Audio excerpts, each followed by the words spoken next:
Halloween is supposed to be fun, but some cartoon creators took that memo and threw it in a cursed fire. They crafted specials so psychologically disturbing that networks had no choice but to bury them.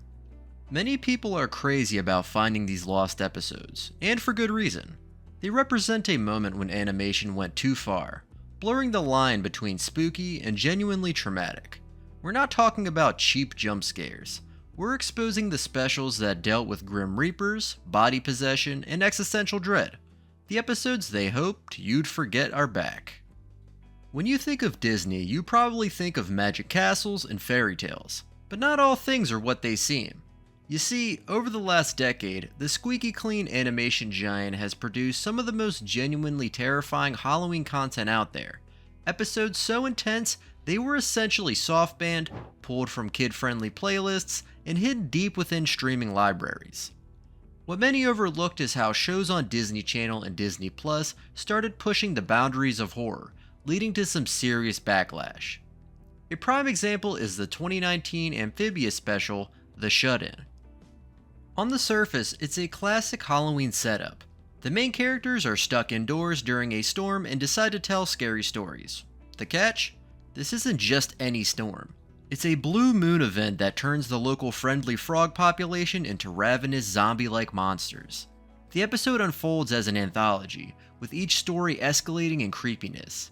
One tale features a menacing driver who reaps the souls of his victims, while another involves a terrifying urban legend about a moss man who hunts down anyone who speaks his name. The visuals are eerie, drenched in shadows and unsettling character designs. But the true wow factor is in the final story, which depicts a zombie frog apocalypse in horrifying detail. The episode's climax sees the main characters fighting off a horde of their zombified neighbors, an intense sequence that felt more like something from The Walking Dead than a children's show. Parents were not amused. Complaints flooded in about the special being far too frightening for its target audience, claiming it traumatized their kids.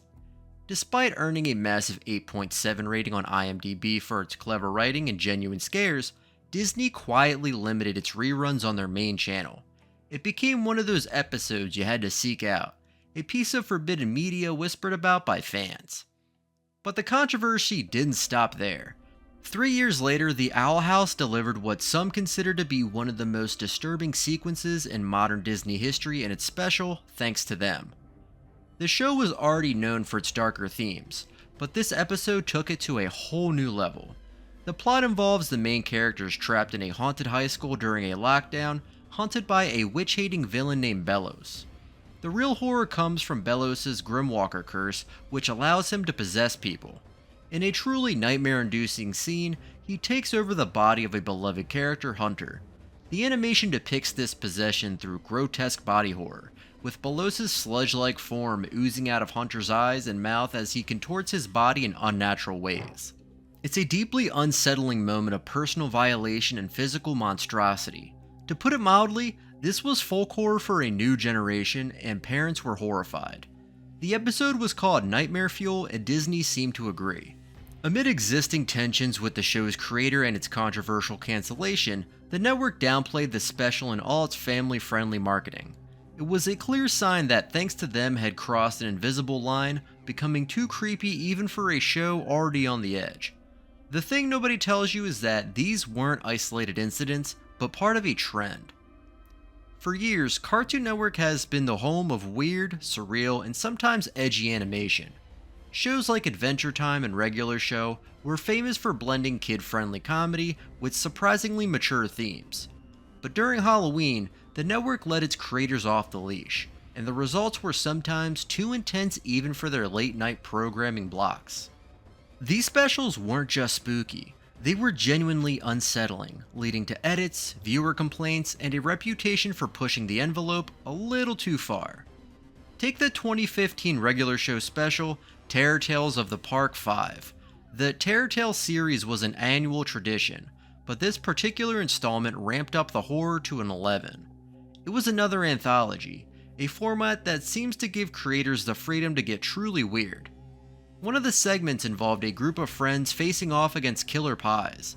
That sounds silly, but the execution was anything but. The story showed characters being graphically eliminated, their doughy demises played for horrific effect.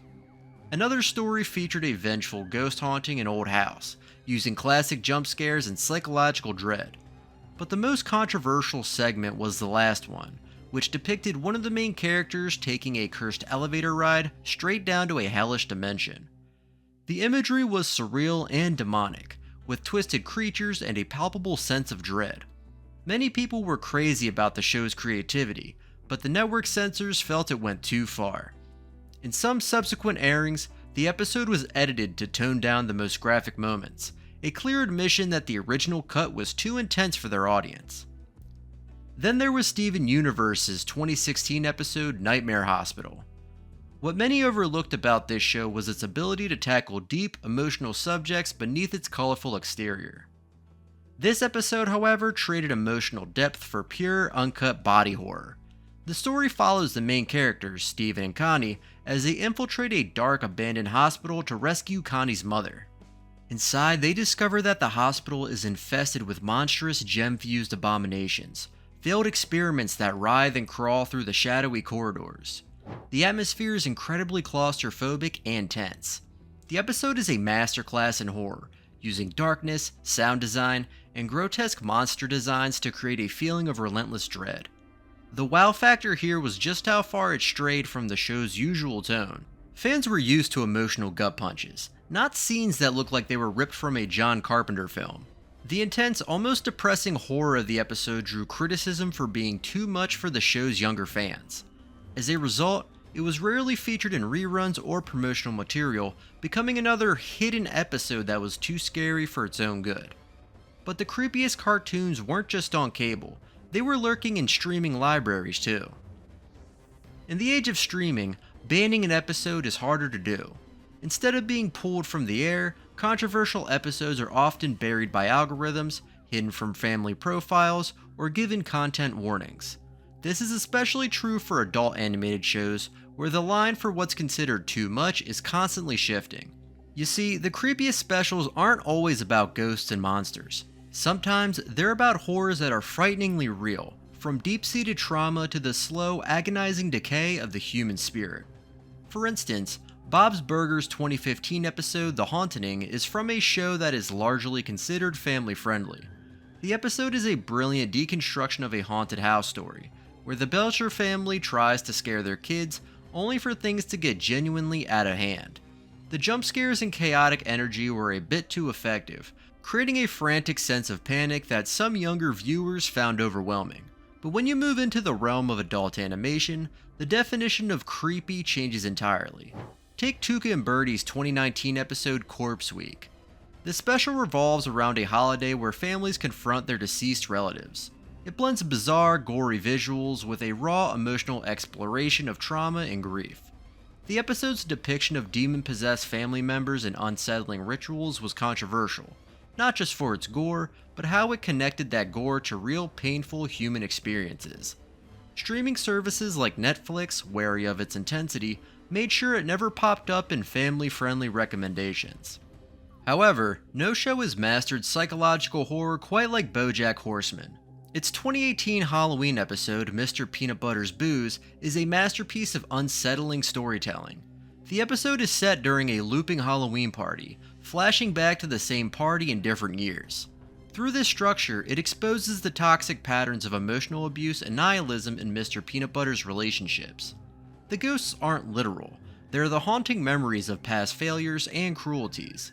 The horror isn't a jump scare, it's the slow dawning realization that some people are doomed to repeat their worst mistakes forever. It was considered so bleak and psychologically intense that it was often flagged with viewer discretion warnings. The thing is, does this all happen by accident? Are creators just getting carried away, or is there a deliberate attempt to push the boundaries of what animation can say and do? When you look at these specials, it's clear we're missing a key detail about the changing landscape of television. The line between kids' entertainment and adult horror is blurrier than ever. Did these creators go too far, or is this the kind of scary storytelling we need more of? Let us know below. Don't forget to like and subscribe for more deep dives.